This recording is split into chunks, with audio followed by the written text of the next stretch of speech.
Crimewatch reconstructions rarely dwell on what takes place behind closed doors, but sometimes the behaviour of offenders can be revealing. And in the case that follows, police are anxious to trace not only witnesses, but anyone who recognises the assailants from the way that they went about their task.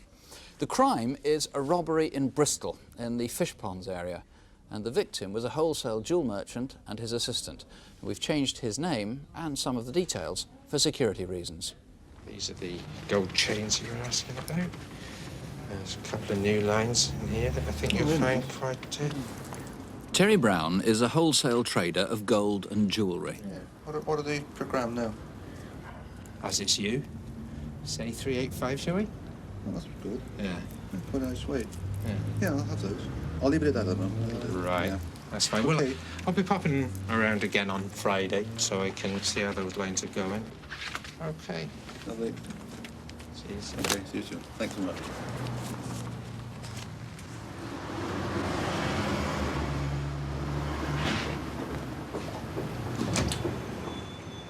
Operating from home, he trades to jewellery stores in Bristol and the southwest of England, often carrying his samples in a brown suitcase.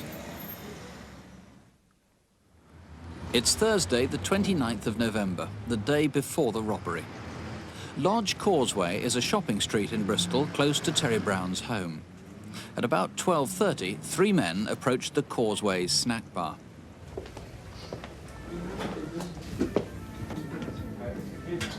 Can I help you, please? Yeah. I'll have sausage, egg and chips for 3. Sausage, egg and chips for 3, please, Car. That'll be $3.90, my love, please. Oh, left my money in the van. I'll have to come back. Cancel that order, Cav. The men never did come back. But did you see them, or do you know where they went? Next day, Friday, was a busy morning for Mr. Brown, working at home with his assistant. At lunchtime, he went out for an appointment. Right. I'm off then. All right. I just got those rings to do. Leave them till Monday. I just finished up. Okay. Have a good weekend. Bye. See you.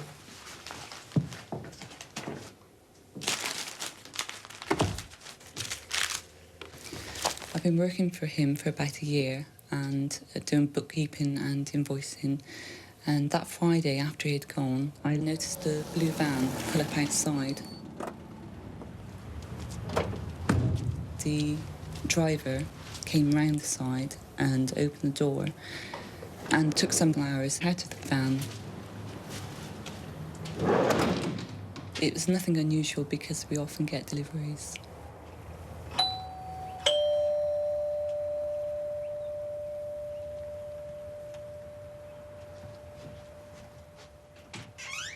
Mrs. Brown? No, I just work here. Well, I've got these flowers for her and some parcels out in the van. Right, go on. What are you doing? Pull him over. Where's the suitcase? I don't know. Suppose Jerry's got it in the car. Come on. Climb upstairs.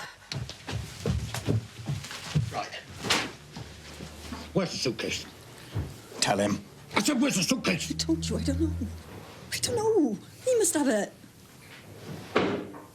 Where's the officer? Out the back. Through that door over there. Keep hold of her. Right. What have you got there? Come on, I want to know. I'm disabled. Oh, I'm sorry. I'm sorry I didn't know. I'm sorry I never realised.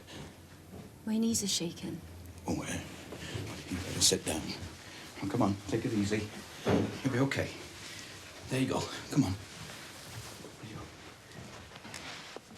There. There.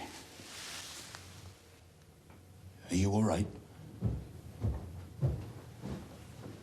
Look.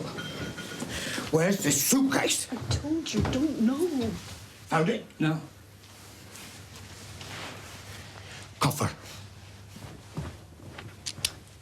No. I'll do it.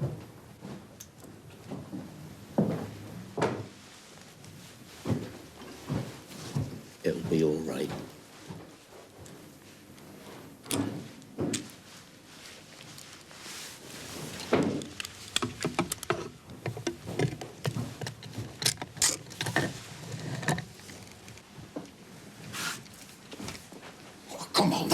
you got enough? No, she'll be all right. She'll be all right. Go.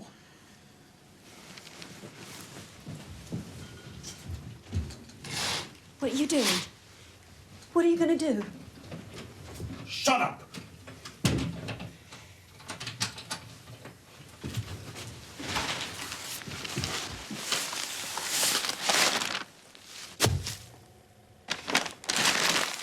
I was very frightened.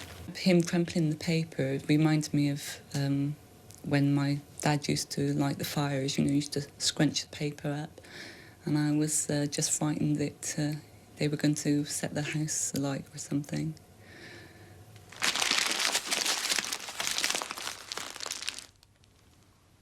You're not going to set fire to the house, are you?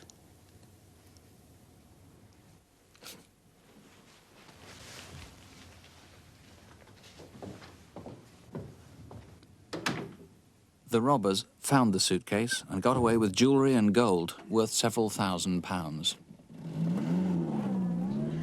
Peter Coombs, what do we know about those robbers? Well, what we do know about them is the first one, he seemed to be very agitated and nervous, but he was also the leader. He was exceptionally short. He was 5'4", which is short for a man. He was stockily built, and he wore a light-coloured anorak and dark trousers. He was also wearing a tweed cap. The second man, about the same age group, 45 to 50 that is, he was 5'9", stockily built. He wore a light-coloured polyester-type material jacket, which was about thigh length. He was the one who was fairly sympathetic? He was the sympathetic man, yes, he's very sympathetic, who handcuffed the lady to the dining room chair. The third man we know very little about. We believe he's in the same age group. Now, the van itself was pretty distinctive. It's very distinctive, as the viewers can see. It's a Volkswagen LT31 model, which is about transit size. That's the real registration, of course. That is the real registration number. What we do know about it is about 1989, this was registered to someone who lived in the Deptford and Tottenham areas of London. We also know the evidence suggests that it's been seen in Camberley and Surrey, and also in Christchurch and Dorset. And it's got a pretty distinctive roof rack. The roof rack, yeah. Purpose-built thing, something that a market trader might well use to put his stall on and so on. Now, the handcuffs, they can be got anywhere, all over the place, but it's just if somebody relates these to any of those three men, and of course the flowers. The flowers. The flowers, in fact, were made up of chrysanthemums and carnations, and we'd like to know of any florist, particularly in the Bristol area, who can recall on that day, Friday the 30th of November, making up those flowers. OK, the jeweller would like us to point out he no longer trades from home. Now, if there's any way that you can help with this, here's the number, 081 811 8181. Or you can call the CID in Bristol. They're on 0272 267784. That's 0272, the code for Bristol, 267784. Tonight's first reconstruction is of a crime that had so many witnesses, you might think it's a wonder the police need any more. It's an armed raid on a security van near Oxford. A robbery that had to be abandoned because so many drivers and people from a nearby builders merchants decided to intervene. Now, we've changed some minor details for security reasons, and we filmed when it was snowing, which it wasn't when the robbery took place. The day is exactly 1 week before Christmas, Tuesday, the 18th of December, and it's 2:30 outside the Unipart factory in Garsington Road in Cowley.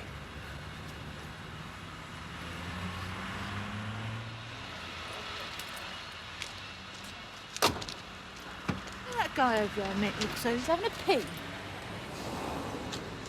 Very clever if he is, no hands. Notice the light-coloured car at the front, though it might not have been a Volvo.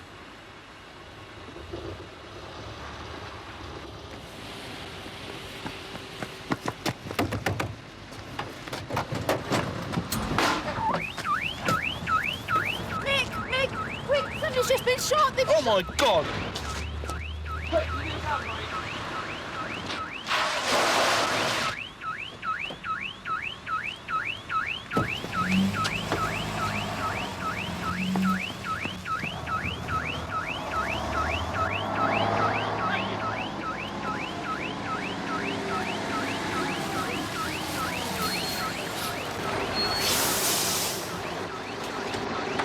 Keep back!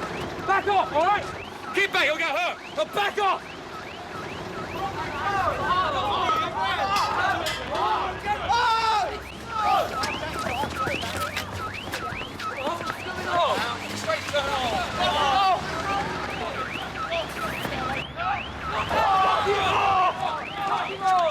Look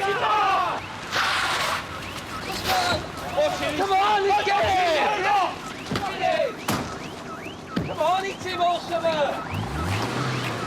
What's the gun?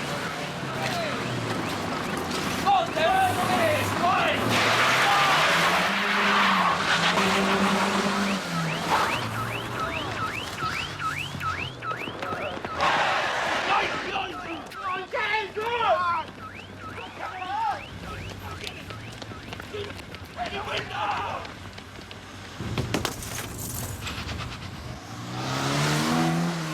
The driver of this pursuing car is an ex-police officer.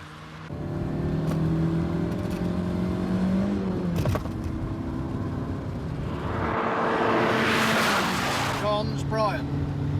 John Armblag, Unipark, Garsington Road.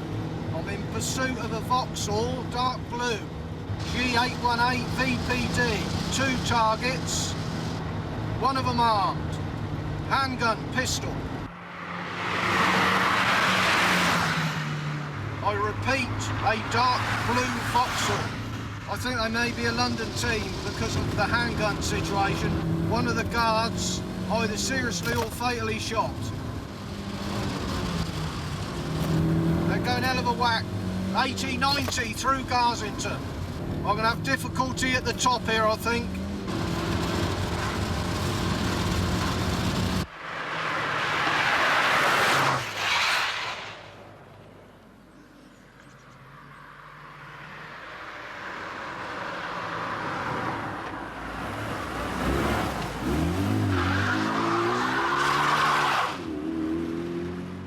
John, I've lost them. They've obviously not come up onto this road. I'm turning back. Without a doubt, they've gone straight across the crossroads towards Berrinsfield.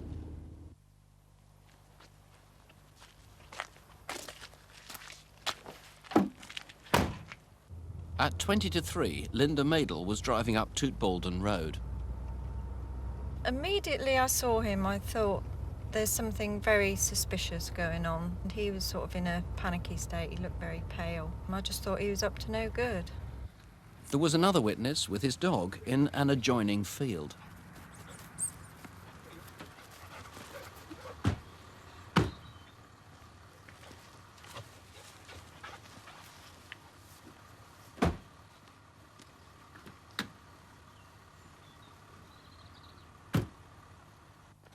A little later, further down the lane, a cyclist saw a jogger.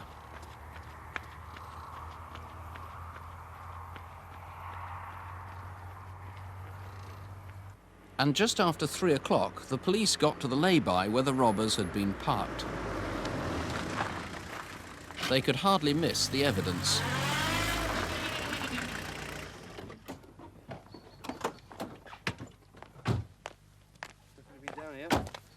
Helmet and cash bags. Brother Alpha 9-1. Piece of number plate up in the 9-1, go ahead. Yeah, can you arrange a scenes of crime mobile for me, please? A Toot Baldwin Road. Near side, we found some number plate helmets and that in a ditch. Proceed with it. Yes, 9-1 or a scene. Bravo Alpha out. Have a look in the field just to make sure.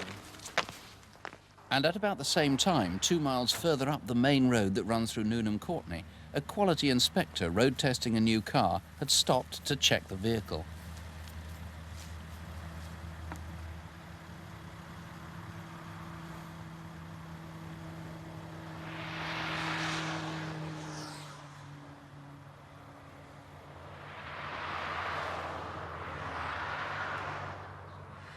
We have a replica of that gun here. Dave Buckingham, first of all, what about the security guard who was apparently shot?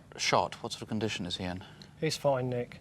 Had a bruised and swollen cheek, but he was lucky that a blank was fired, otherwise he could have been very seriously injured or even killed. Now, in fact, the gun that was used that fired blanks isn't a real one, it's a replica, a very popular make of replica.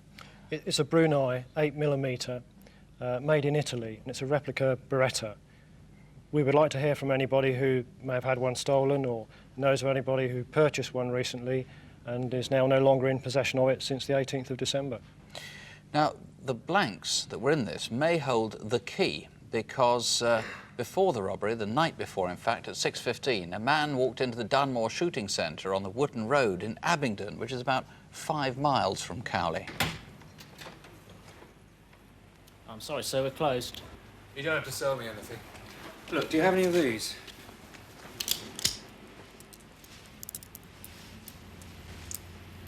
Yes, 8mm blanks. I sell them, but not this particular type. Do you want gunnets for? No, I don't. But it's a good one. Let's have a look at the magazine. I can't tell, I'm afraid. If I say the wrong blanks, you could hurt yourself or the gun. Well, it's only in the car. I can go and get it if you like. Well, I'm closed now, but I open at 9 in the morning. If you bring it back then, I'll see what I can do. Yeah. Okay? Okay. Thank you. Bye-bye. Now, you think this man just might be the man in the robbery who drove the getaway car? He's very similar to the video fit produced by the witness at Toot Baldon who saw the man next to the blue Vauxhall. At Abingdon, he was wearing a light beige shirt and dark trousers. At Toot Baldon by the Vauxhall, he was wearing a denim jacket and dark trousers. He's a pretty big guy, about 6 foot tall, and so is the second man, the gunman. The gunman, also about 6 foot, wears size 11 shoes, you know that, and sort of receding dark hair. What about the woman in the car, in that light-coloured car that drove in front? Ostensibly, she was turning round in the road. Of course, she could have been there simply to set up the robbery. Yes, we would like her to come forward if she is an innocent party just turning around in the road, or we would like to hear from somebody who knows a woman driving a similar car who is an associate of the two offenders. Now, the clothing that was dumped was quite distinctive. We've got a picture of the blue tracksuit, which has a star emblem with an 8 on it, as you can see, and the trousers say O'Neill. And found with the clothes was this receipt. Tell us about it. Yes, the receipt is from Roach's stores in Cork, Southern Ireland. The amounts on the receipt are actually amounts for the tracksuit top and bottom. And we would like to know of anybody who's been across to Ireland, maybe on holiday, or just visited and purchased such items recently. They were purchased about 6 days before the robbery on the 12th of December. So there may well be an Irish connection somehow to this. The dark blue Vauxhall Cavalier that the robbers used to escape in has never been found, has it? No, it has a broken rear passenger window. We would like to hear from anybody who knows such a vehicle. They may have had it stolen, maybe a hire vehicle, or it could be the offender's own vehicle. Or maybe you repaired that sort of damaged a vehicle. This is the plate that was made up, or one of them. If you made up that plate too, do please let us know, G818VPD.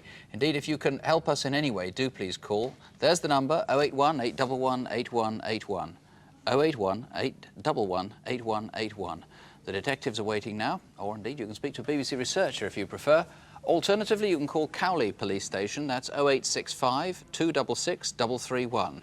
0865, the code for Oxford, 266 331. The first of this month's reconstructions is another raid on a security van, but this time it's one of the most appalling robberies we've ever covered. 2 security guards were shot.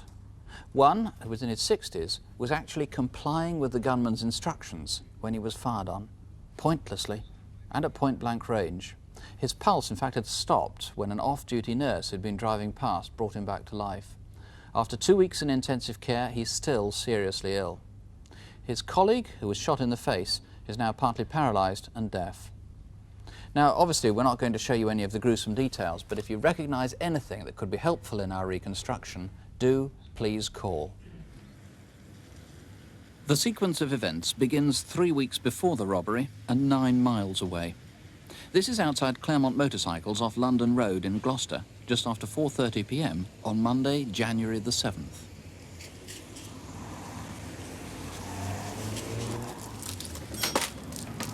These bikes outside for sale? No, not those, mate, but there's some in the window you can have a look at.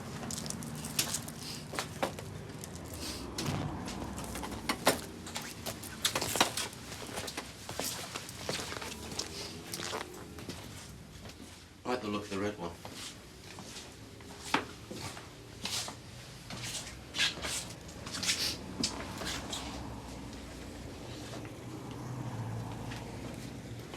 I'll take it.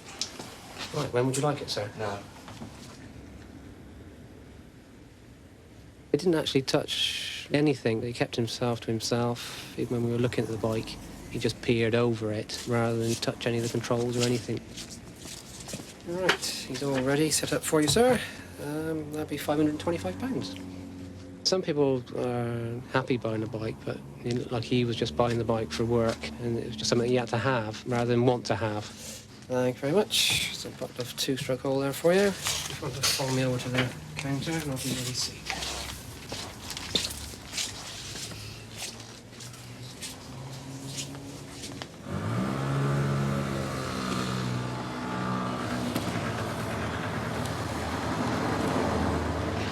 3 weeks later, Monday, January the 28th, in Cheltenham at the Red Cross shop in Bath Road. It's opposite Lloyd's Bank.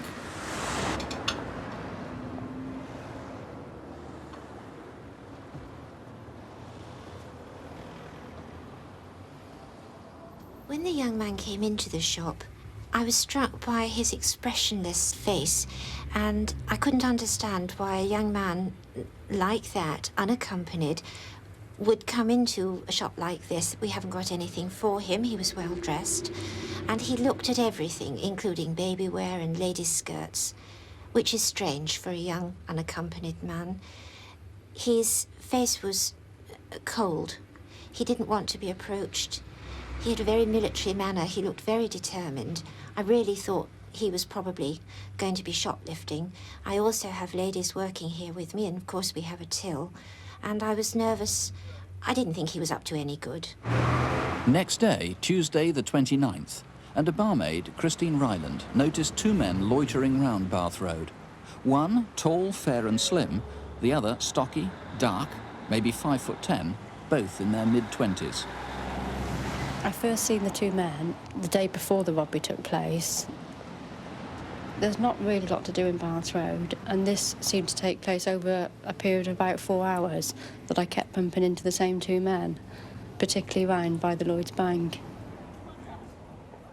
One day later, 100 yards from the bank, it's Wednesday the 30th of January at 10:20 in the morning, and this man's been hanging round here for an hour.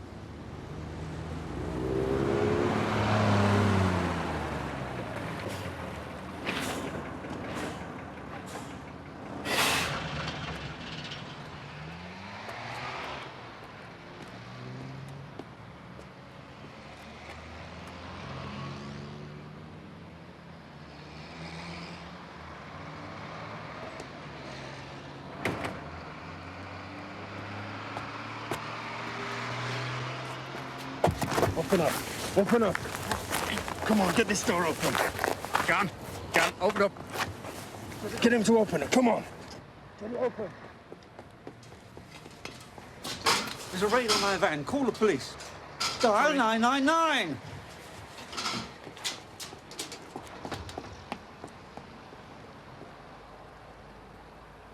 Why isn't he opening it? Get him to open it. Come on. John, please, open it up. John. John, please, John. For God's sake, please, John. John, he means it, please. Get that door up. Please open up. John, please. John, for God's sake. Open up. John. Please, John, please. Get out of the way. Get out.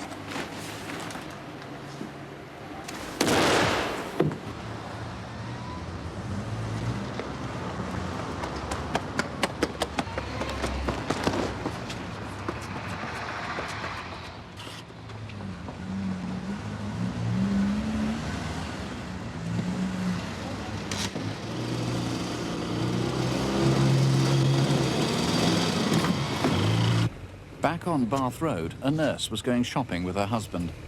Somebody's been hurt, Joyce. Oh, hell. There's a security guard flat on the floor, with a telephone engineer behind him, holding onto his face where he'd been shot. His eyes staring, very, very scared. There's another security guard in there, also shot. I jumped up into the van to see if I could help. He was sitting at the far end of the van, pale, clammy, slumped in a corner, with another telephone engineer behind him, trying to help. I went over to him, had a look at his chest. There was a small bullet hole going through, straight out the back. If it had gone an inch to the side, it would have gone into his heart and killed him. He then became unconscious, so we got him flat on the floor. I started doing resuscitation, and thank goodness he came back to me.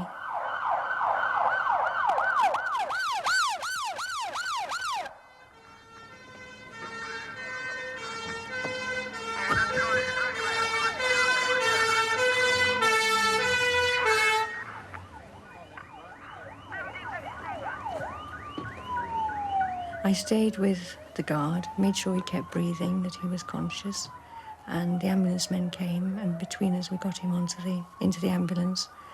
Since then, which is rather nice, he was admitted into the intensive care unit at Cheltenham, and I've looked after him on a couple of occasions. He was nice to see him getting better, and horrific to think that her grandfather should have to go through that when there was no need at all. Who are these two men? Remember, the robbery happened on Wednesday, January the 30th at about 10:50 a.m. So who are they? Where are they now? Though this distinctive bike's now been recovered, where was it between January the 7th and the 30th? D247FDG. Did you see anyone with it? And did you see an old brown car near Casino Place? The blonde gunman used it for his getaway after dumping the bike a quarter of a mile away. If you can help in any way, you may well help prevent another terrible attack. And incidentally, if your information leads to convictions, you might collect a very, very big reward, £20,000. Detective Inspector Terry Moore and his team are waiting here, 081 811 8181. That's 081 811 8181. Or you can call their colleagues at Cheltenham Police Station. That's 0242 528 282. 0242 is the code for Cheltenham, 528 282. Next, a crime which overtook a family on an outing to the shops. Two grandparents, a mother and her children aged 2 and 4. They stopped to help out at an accident and found themselves confronted by 3 gunmen. You'll hear their voices, but because of their ordeal, obviously we've not asked them to take part in our reconstruction. We've used actors in their place. But maybe you can help to find the gunmen who attacked them. Men who were fleeing from a robbery in which they'd already threatened and assaulted people. Our reconstruction starts near Harold Wood in Essex on the morning of Friday the 15th of March.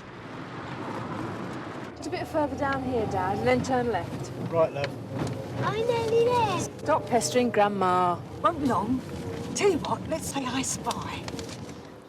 Church Road in Harold Wood is a residential street, but just behind the houses is Bates Road Industrial Estate. It's 9:10 and the day's business is now well underway.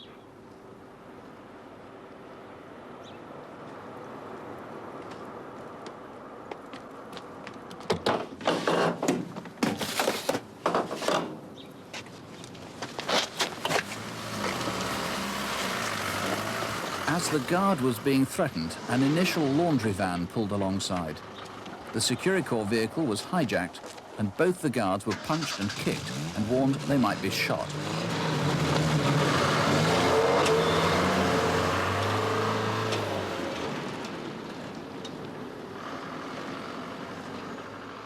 The 2 vans were driven out of Bates Road, along Church Road and into an adjacent industrial estate, a journey of no more than a couple of 100 yards.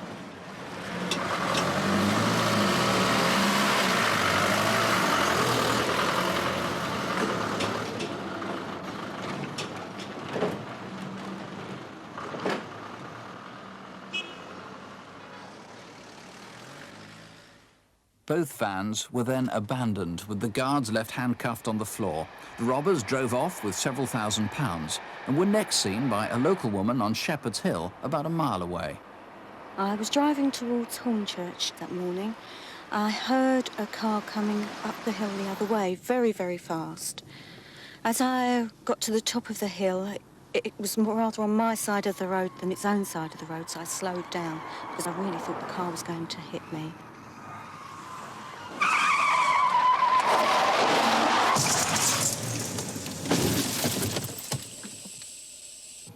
Quick, Dad, stop. Let's see if we can help.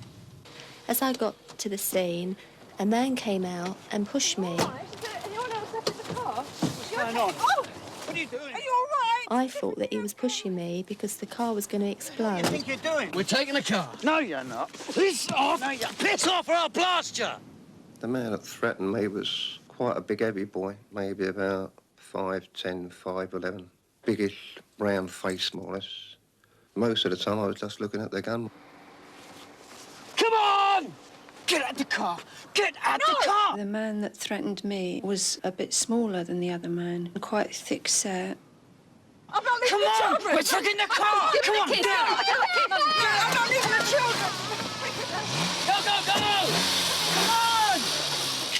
And my oldest daughter was trying to get out. She was strapped in the seatbelt. She was screaming, "Mummy, mummy."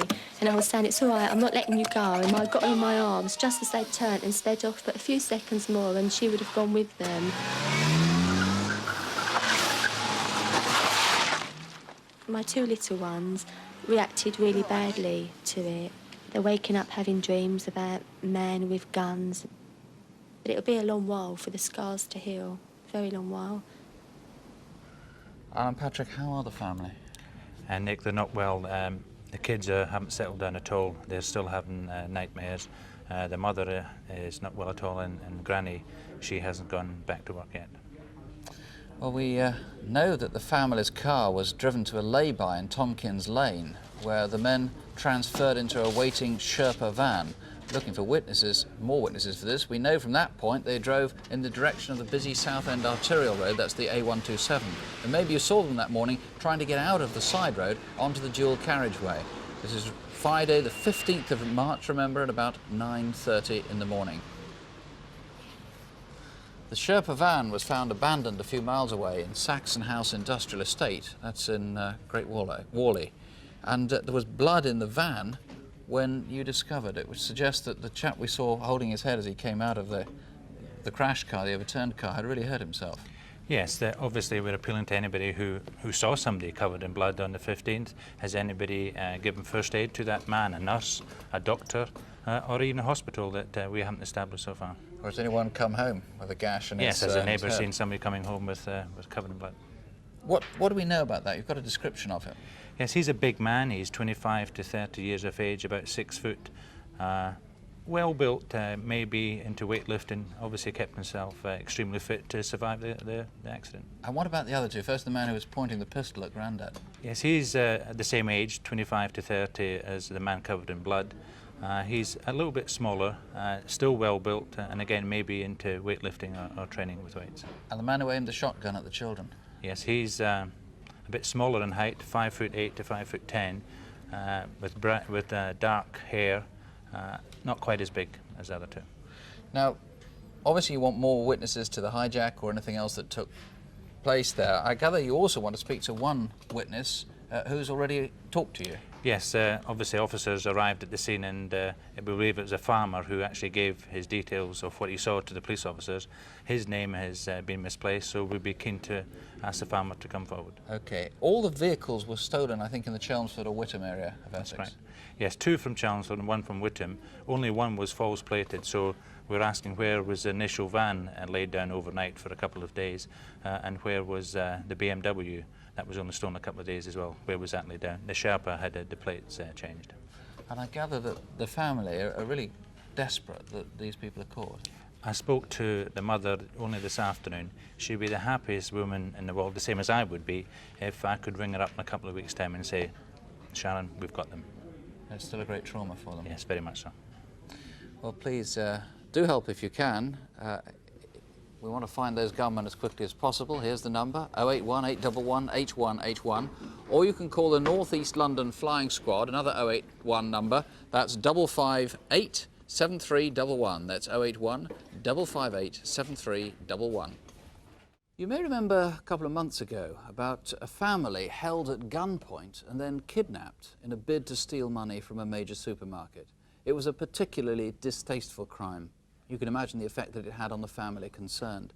And it's a type of offence detectives are determined to put a stop to.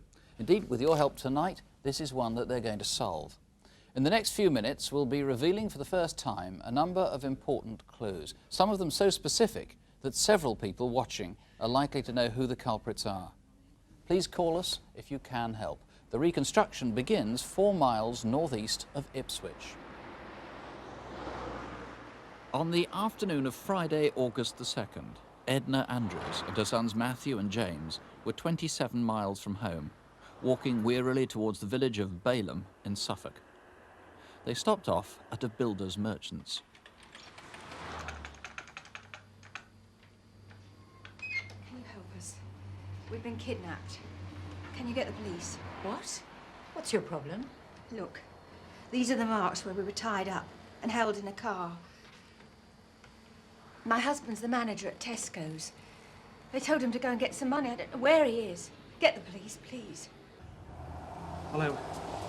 This is Mr. Andrews, General Manager at Tesco's Ipswich. I've just been involved in a serious incident. My wife and family have been taken hostage. Mr. Andrews, yes, sir, we are in touch with your family, and my understanding is that they're safe and unharmed. Oh, thank God.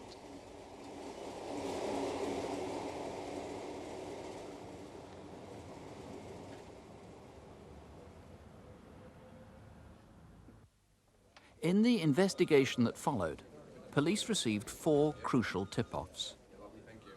They led detectives to a number of local people whom they believe played minor roles in helping to set up the crime. All deny they know the identity of the actual kidnappers, but from what they have divulged, and from what police have learned from other witnesses, investigators have been able to build up quite a detailed picture of the 3 men they're now looking for, the ringleaders. We believe the gang are from London and the home counties. What they did was, in fact, plan the robbery for about 6 months, travelling to Colchester and Ipswich on odd days, and followed Mr. Andrews, keeping him under observation. It may also be that during this time they watched and observed other members of Tesco's staff. One of the gang we know was driving a Land Cruiser, a Toyota Land Cruiser, together with a silver Peugeot GTI. It is also known that they followed them to his home address and also kept his family under observation for some considerable time.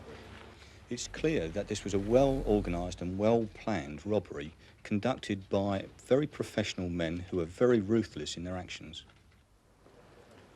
It's 9 o'clock in the evening of Thursday, August the 1st, in Brookshall Road in Ipswich. The car had been stolen 10 days earlier and now has false number plates. About 20 minutes drive away is Chits Hill in Colchester. Tonight's main headline again. Israel has said yes. See you in a minute. Yeah, okay. And said tonight that the US had agreed to its demands on Palestinian representation. There'll be more on Newsnight on BBC 2 at half.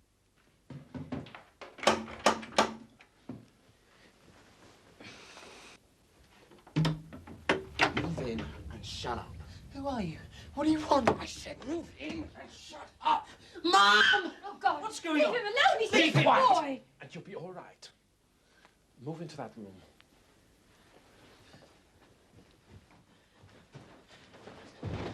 Keep your heads down. 6-4. Everything's okay. We're in. Is it quiet out there? The nosy may be looking out the window, but otherwise it's quiet. Are you expecting anyone tonight? No. Only my son, Matthew. At what time will he be back? Keep your eyes down! Don't look at me. This man is the brains and the leader of the gang. He spoke with a European accent, possibly Dutch or German. We believe he lives in a flat in the London area, possibly alone. He certainly doesn't appear to be married, although he speaks regularly of visiting his nieces and nephews in that area. We believe he's a dog owner and a keen mountaineer. We think that he may be called Paul, but we're far from certain of that. There's no doubt that their guns were loaded. By midnight, a third intruder was in the house, and the Andrews' eldest son had returned home to be greeted by the gunman. We know everything about you. Your car, your movements. What we want is £80,000 from your store. We probably don't have that kind of money at the store. Then you have a problem. How much will there be? Probably about 20,000. But that's no good to us. We spent 10 grand setting this job up. 20 grand is nothing. Look, I know what you want, and I'll do what you want, only just don't harm my family. Look, it's nothing personal, just a job. I've got a mortgage like you. Cooperate, fine. If not, we'll do your wife and kids. You may find the bodies, you may not. This is a particularly evil and aggressive man. He threatened to rape Mrs. Andrews during this incident. We believe him to be married or living with a partner. He drives a red XR3i and pretends to be a builder. He carries a bag of cement in the back of the car for this purpose, to dust himself down with his clothing. It's 5:30 in the morning. You will carry on as normal. Tell someone at the store if you have to get the money, but don't tell head office or the police. You will be at the drop-off point at 3:30.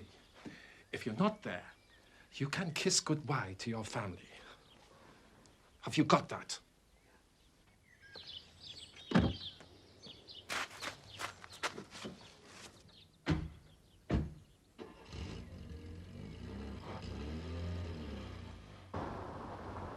They headed north along the A12 towards Ipswich and drove right past the supermarket which Andy Andrews runs. A few miles further on, the car turned into Balham Woods. About 1 hour later, at around 7 o'clock, Andy Andrews arrived for work as usual.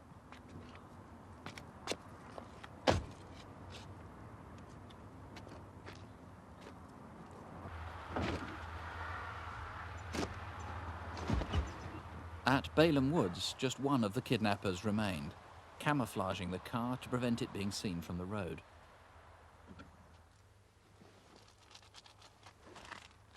Stupid. We know less about this man than the other two. He seems less sure of himself and was regularly ordered about by the other two. We believe he lives in the London area and has spent time in Hollesley Bay Detention Centre in Suffolk for car crime. It's now 3:05 at Tesco's. Andy Andrews has told some half a dozen staff about what's happened, and they've agreed to let him have the takings. A security guard has volunteered to accompany him to give him some support as he heads off to drop the cash, precisely as he's been instructed.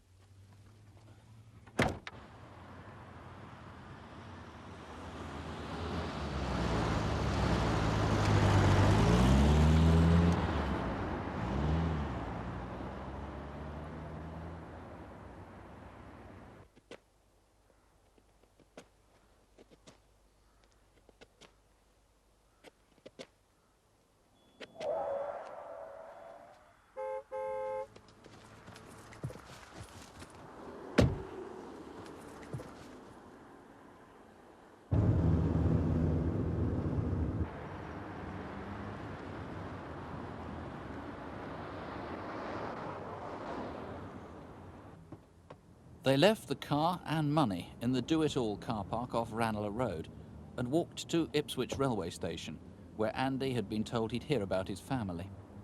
When no message came, he telephoned the police. Malcolm Hargreaves, obviously we haven't shown much of what happened inside the house, but this was a particularly unpleasant bunch of people. Yes, short of murder or rape, I believe this is the most obnoxious offence that criminals can commit, and most villains wouldn't touch it with a barge pole. The first guy, the one who was mid-European, possibly German, you're not entirely sure about this video fit. No, we're not entirely sure. It's the impression of one particular witness, and there may be variations to the hairstyle and the overall shape of the face. Let's just remind ourselves of what the others look like. We think these are fairly accurate. There is incidentally a very substantial reward on this. There is indeed. Tesco's have put forward a £30,000 reward, which is on offer for the arrest and charging of the persons responsible. That's most unusual. It's for the arrest and charge. You don't need to secure a conviction. No, we don't. They're obviously really determined that these guys are going to be found tonight. Another good clue, of course, is the Toyota Land Cruiser that you know one of them had. We believe this is an excellent clue. As mentioned in the film, the man we refer to as the German was believed to be using a Land Cruiser type vehicle from January to about July, and also a Peugeot colour silver 205 GTI. Not necessarily a Toyota Land Cruiser, but that's the best description you've got. That's right? the nearest we can get to it. And I think you reckon he probably disposed of the vehicle around the time of the crime. He probably disposed of the four-wheel drive vehicle about the first week in July. So somebody who's a dealer, perhaps? It's just possible that a garage will remember a German selling that vehicle to them. This was one of the shotguns used in the offence, recovered soon afterwards.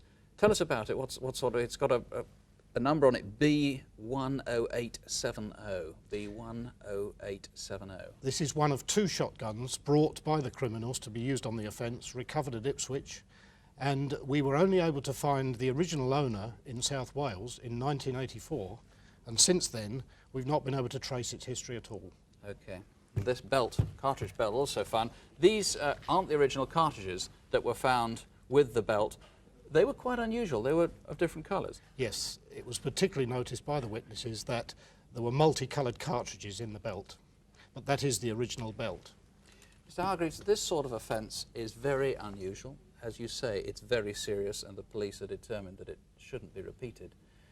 If it is, what is the advice to somebody who finds that their family is threatened? Should they call the police? What should they do? Our advice is always to notify the police, because the villains rely on the overwhelming threats to intimidate these people. We have contingency plans to deal with these matters, and one of the most important aspects is the police will do nothing to place the life of a victim at risk. So call the police, however strong the intimidation and threats are. However strong the intimidation is, that is what they rely on. It's mainly bluff.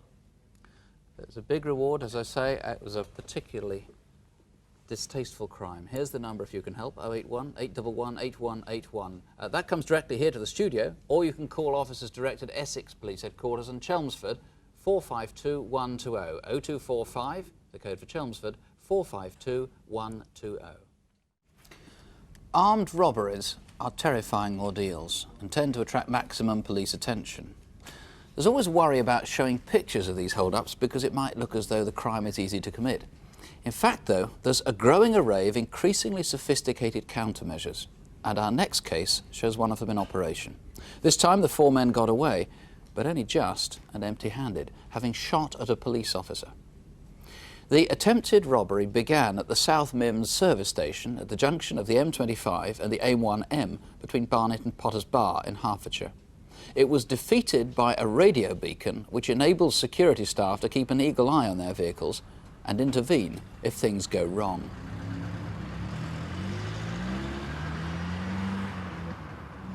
Were you at South Mimms service station on Wednesday the 30th of October at around 8 o'clock in the morning? If so, you might have noticed rather strange-looking men loitering around the cash points. You'd remember them if you were there. They were obviously disguised.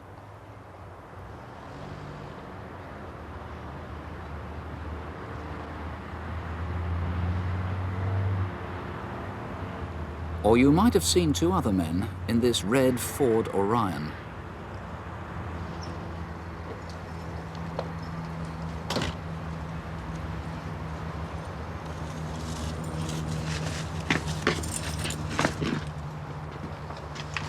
Be careful, do as you're told, no one's going to get hurt. What's happening? What's going on? Look, we're not messing about.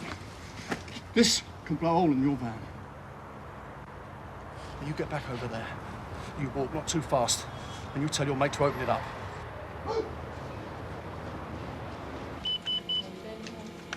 We've got an alarm.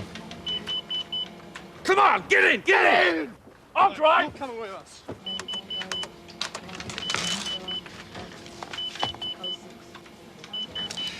Police, please. Right, open the door. In, get him. In. Let's go. Yes, this is Securicor. We've got an armed attack now.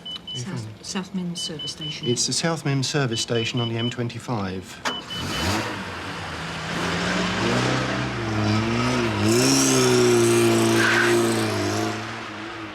As they left, their picture was recorded. It's 8:33. The camera's clock hadn't yet been put back an hour for winter.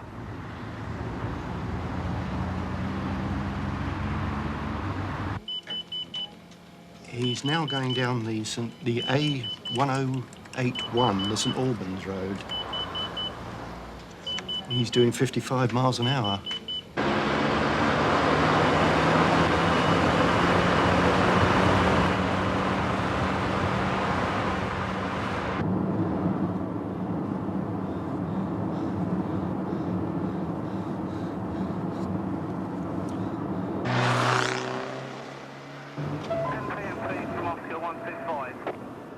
MP from Sierra Alpha 82, we have the Securicor van in sight. Travelling north along St Albans Road, just past in the Green Dragon Public House now. We're having to turn round to go in pursuit.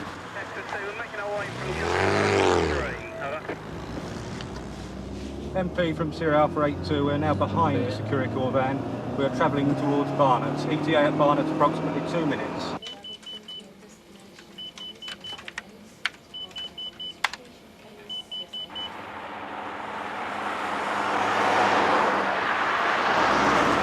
MP from Sierra Alpha 82 are now approaching Barnet. The Securicor van's about 50 yards in front of us, doing about 40 miles an hour. Right, he's just coming up to the junction of Looks like Alston Road.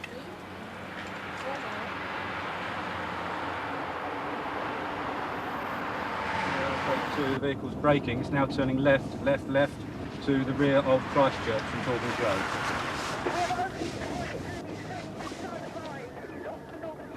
Hang back a bit, hang back a bit.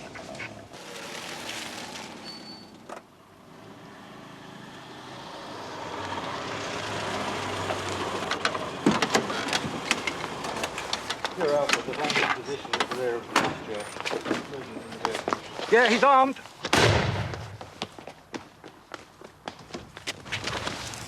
Yeah, Sierra Alpha, it's a male IC1. It's double-barreled side-by-side shotgun, now towards Sunset View.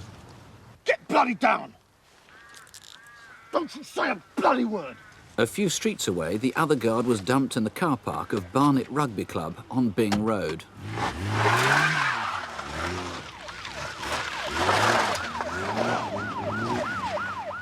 They not only abandoned the guard, but also deserted their accomplices in Christchurch Yard.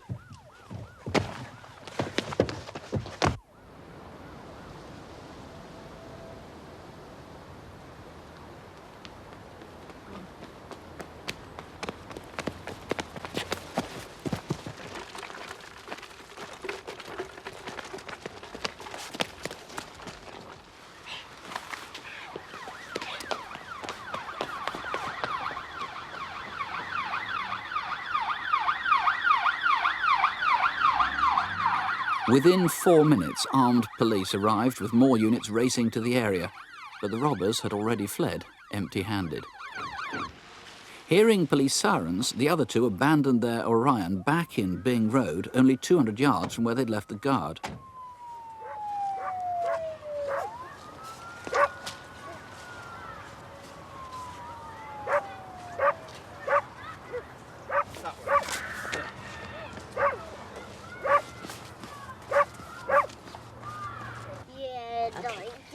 Come on then, let's get you out of here. Right, there we go. Come on, quickly inside. That's a good boy. Ooh, quickly. Get in the house because it's wet.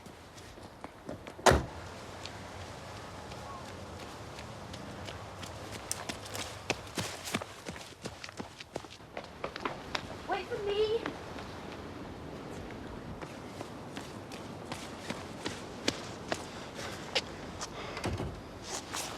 Okay, let's get this off you. There we go. Stay down, I'll get that. What's going on? Get out! Get Just be quiet. Hello, you get the kids and get the keys. You're going to take me for a drive. We're not going anywhere with you. Now look, just get out. I don't know what's going on, but just get out. Please get out. Listen, I got a gun. Come on, we go for a drive. Right, look, okay, I'll take you. Please put it down. I'll get the keys, I'll get the cards. Just leave them alone. I'll come outside. What's he doing? What's happening? Help me! He was just staring at me, like obviously something had gone wrong, and he was really panicking because I was screaming and shouting and obviously didn't realise what I was going to do. I didn't know myself.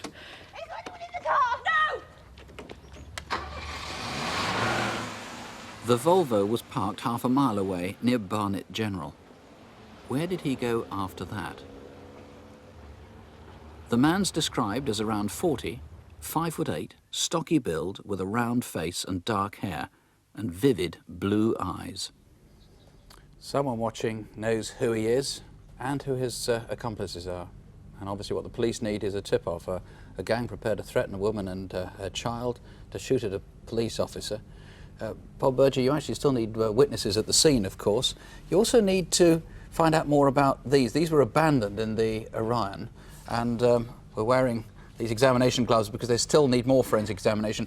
How can viewers help with this? They look like a fairly ordinary bunch of tools. Well, these were actually found in the back of the Orion, together with this green bag. These obviously were used or intended to be used by the robbers to effect entry to the security vehicle. What I'm appealing for tonight, does anybody know how these tools were put together and whether they've been taken from a garage or left behind somewhere else? Or whether they knew somebody who had tools like this in a bag like that who now doesn't have tools in a bag like that. This raincoat was also abandoned, a fawn raincoat with a distinctive Burberry lining in it. Now, more to the point was this. Now, tell us about this, this ticket. Yes, that's a blue laundry ticket found in one of the pockets. One side it has a handwritten numbers of 564, and on the other side of it, it has the numbers 5890. We're obviously appealing tonight for anybody who's involved in the laundry trade who might know those markings. The Orion was stolen in Regent's Park back in the middle of June, wasn't it? June the 18th or so? That is correct. So for 4 months that car was was with somebody, was somewhere. Did you see it? And did you make up those plates? F2250VS. If so, please call us. A very reckless gang, as I was saying. These are very, very dangerous individuals. We're appealing today to the public for assistance in discovering their identities. They're prepared to shoot at the police, they're prepared to kidnap, and the most disturbing fact was they left 28 rounds of ammunition dumped in the street. These are very, very dangerous people, and I appeal for people to come forward now to identify them. If you think you do recognise any of the items we've found, showed you here, found from the Orion, or know the identity of the man in the artist's impression, or anything else about this crime, please call us. Here's the number, 081 811 8181. Or you can call the Metropolitan Police Flying Squad, 071 230 2301. That's 071 230 2301.